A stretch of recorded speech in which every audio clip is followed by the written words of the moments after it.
Yeah, good morning. Happy New Year. I've got a cold. I think everyone's got it. Sore throat, runny nose, the lot, mate. We've all got it. We're all getting it now. 3 or 4 days it goes, yeah. Hopefully. Anyway, about what? Well, years ago, me, Jimmy Tibbet, and Cliff Fields, and we used to work together, doing a bit of enforcer work, collecting money for people, and it was a nice little job, and Jimmy was proper, mate. He knew the game inside out, you know what I mean. But Cliff Fields and myself were just there as bully boys in the way, I suppose, making sure there was no problems. Jimmy done all the talking, and we done all the enforcer work as such. Yeah. Anyway, we went to this job. People owed quite a bit of money. Jimmy went in there, called the team, went in there, had a chat, sit down, chat. Me, Cliff Fields, sitting down on his chairs. Cliff's massive, isn't he? He's a big man, powerful man, and most people know who he is, yeah. And as soon as he walked in the office, this guy knew who he was, and he started talking to Cliff, and said, could he have his autograph and all that. And so now that everything's sweet, you get the money. So the guys paid our money. We had about 4 grand each as a little drink. It was nice, and then we shot back, give the guy who sent us on a bit of work, give him all his money. We had 4 grand each, and Jimmy said, "Look, let's go get something to eat." And we went to Blackheath. There's big pub in Blackheath, and went there and ordered some nice food, sat down, and a little drink, and then started to drink. And I don't drink any, but they're both drinking quite a bit, yeah. And Cliff Field's drinking a bit more than all of us. He's down in pints and pints, yeah. Sorry about this, got real. Anyway, and Cliff just started getting a bit rowdy. He's quite man, Cliff, but he's had a drink, he gets rowdy, yeah. And I thought, oh, here we go. And he's shouting about a bit. I said, settle down, Cliff, mate, do you know what I mean? He went, hey, mind your own business. And he told me off, you know what I mean? It's a big man, he told me off. Anyway, so I went to the toilet. And straight as I went into the toilet, Jimmy Tibbet come in and he said, look, he said, we've got to go, right? He said, because Cliff's getting a bit out of hand. He's having too much to drink, and we don't want no problems with him because he's a bit of a lump, isn't he? I've been here, Jim. So he walked out and he wasn't there, Cliff. He wasn't there. And what he'd done, he walked into the woman's toilet to have a wee. I thought, there we go. So I walked into the toilet, right, and there he is in the cubicle having a wee. I went, come on, Cliff, don't muck about. It's a woman's toilet, mate. You know what I mean? Don't you tell me what I can do and what I can't do. Yeah, can and can't do. So as he's turned round, right, what can you do? You know what I mean? He's gone into one. He's gone a bit over the top, really. I thought to myself, do I take the chance? You know what I mean? So bang, hit him on the chin, Cliff. Not hit him on the chin to knock him over or to bring him back round again because he was like he didn't know where he was. He was just drunk, and sometimes hit him on the chin might sort him out. But it's the worst move I've done. I hit him on the chin, and it sort of like it livened him up, and he come back to me like a waving ball. And he hit me about 3 or 4 times and put me on my arse. I really did put me on my arse, and my head was like shook me right up. Mate, shook up, mate. And I thought, oh, wow.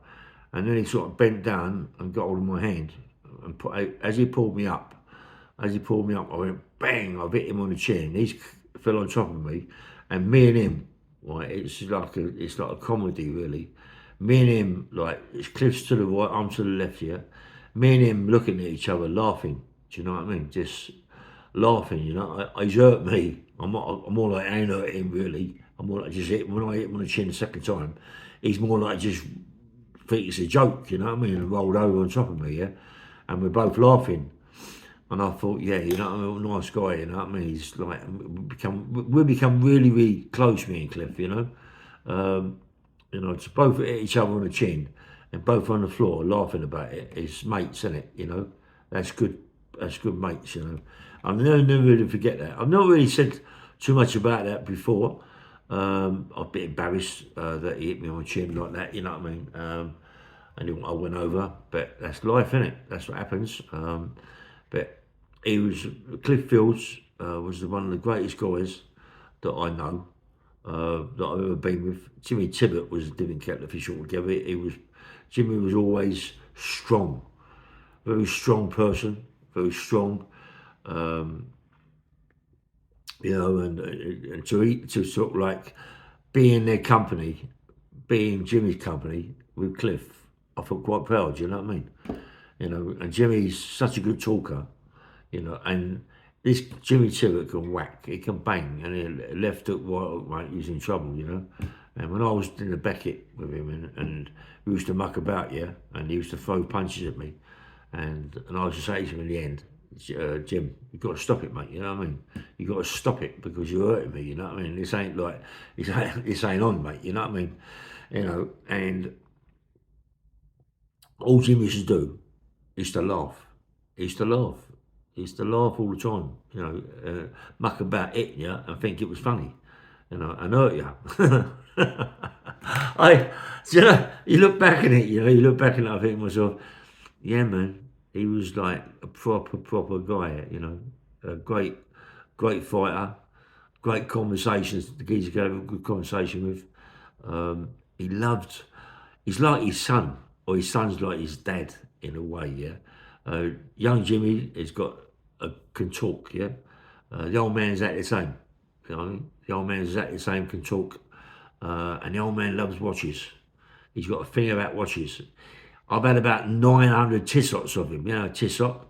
That was cheap old shit. He used to give me tissots, Jim. I have to say his watches, and try and get some money and sell them. The amount of people I showed these watches to, they were sick of them, you know what I mean? But you should just get rid of them in the end. All different shapes, sizes, colours. And yeah, he loved tissots. But young Jimmy, he's wanting to watches himself. Young Jimmy has all the proper watches, doesn't he? The Rolexes, the Petit Philippe's, the Boucherons and all them sort of things. He has proper watches. Loves a Rolex too.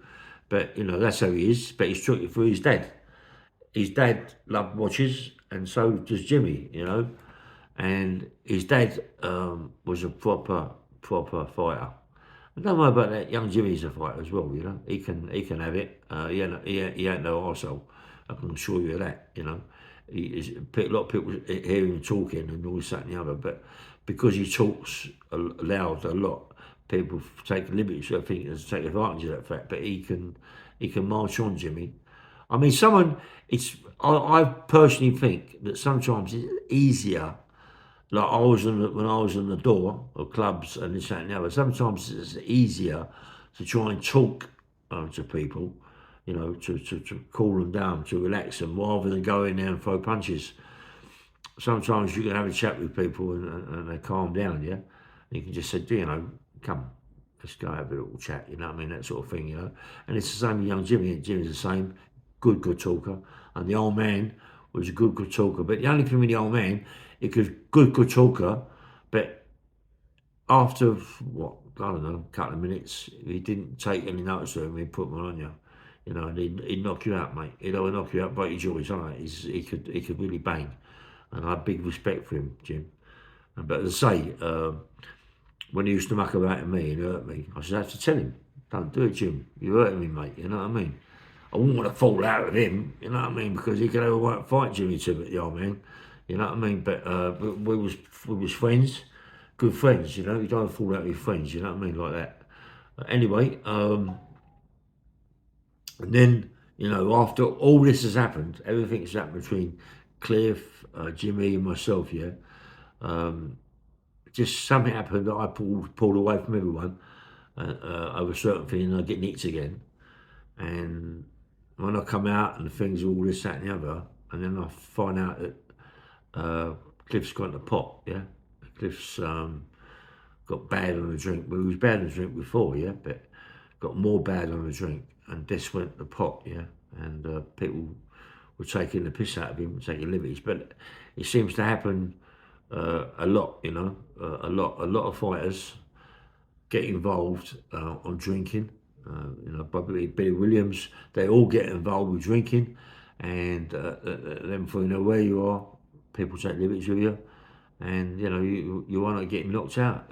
This kid could knock you out in a million years, but when you're drinking, you don't know where you are.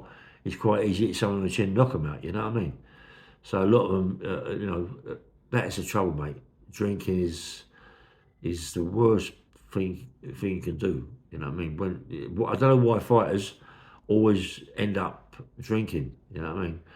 I class myself as a fighter. You know, I class myself as a fighter. Um, I don't drink.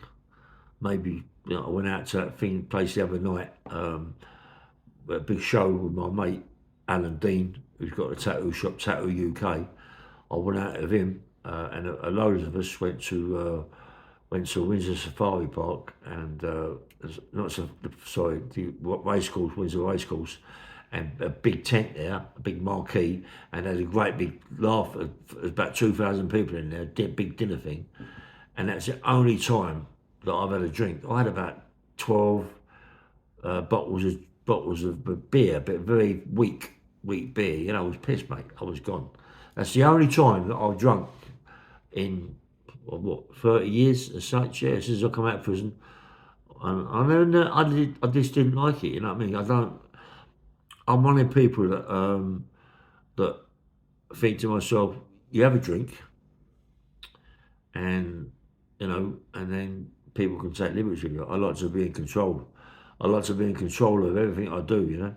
I don't want to be drunk and then get bashed up by someone that's nothing, that's no one, or people sit around me, stab me up. I want to be aware. I want to be aware of everything. It's old school, isn't it? And I've always been like that. I don't want someone to come up to me and plunge me in the back. I want to be aware of everything. Yeah, I know you say they're plunging in the back, you're not aware of it, but you are. Yeah, you sense that, don't you? But on drink, you just go crazy on drink. And I've seen so many people go to pieces, mate, on drink. It just frightens the life out of me. I mean, we've got a big drink up here very soon. And there's a lot of people coming to this drink. I mean, there's loads. I mean, it must be 30, 40 people coming, mates of mine, and mates of mine on Terry. And yeah, it'd be a good night, but I can't drink. I'm not gonna drink. I'm not falling out with my mates, and get a bit loud. Nah, I don't like all that. I'd rather not have it. I'd rather not just have a couple and be. I don't want to get loud, or and it causes more problems for everybody being like that. Anyway, I don't even know what I'm talking about now. Anyway, take it easy. Have a nice day and happy New Year. Bye bye.